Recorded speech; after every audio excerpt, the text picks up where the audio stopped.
Well, we're nationalizing the banking system, all to exploit you, the U.S. worker. Again, only one person has your back, and that's Donald J. Trump. We'll get into that in a minute. Meantime, Representative Comer seems to be a little bit serious about Joe Biden trying to trace this money. We're going to get to that in a moment. But, there is some poetic justice here because the Silicon Valley Bank was stocked with Clinton and Obama donors, Oprah Winfrey being one of them, $600 million in there.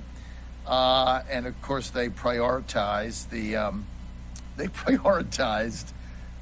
woke companies and ESG scores over what made sense financially. This is just kind of amazing.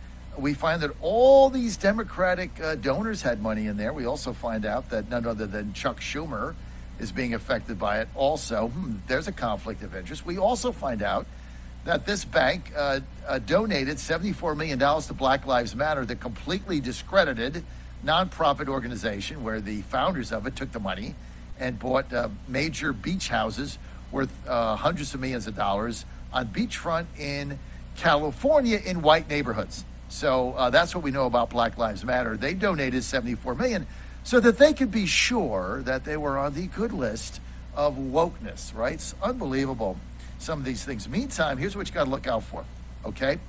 As you guys know, I'm still a believer in cryptocurrency, as I am in gold and silver. And the reason is because you're going to need an alternative at some point to U.S. cash when the dollar crashes because they're nationalizing the banking system. But now the government is moving to get rid of that.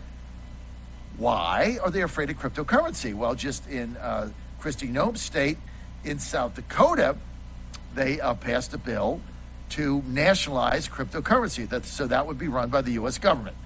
So basically, you'll have no outlet, right? When things go down, you'll basically be trading, trinkets to get a carton of eggs. They're going to control everything. This is a communist takeover. And nobody's getting this except me. This is not the Democratic Party. This whole thing, we are on the verge of a communist takeover. And we're just standing around letting it happen, debating nonsense. No question about it. Now, I'm going to get to cut 9. Get back to the banking system, because once they nationalize the banking system, that's a step closer to their communist utopia where the elites are in charge. They have to take control of banks.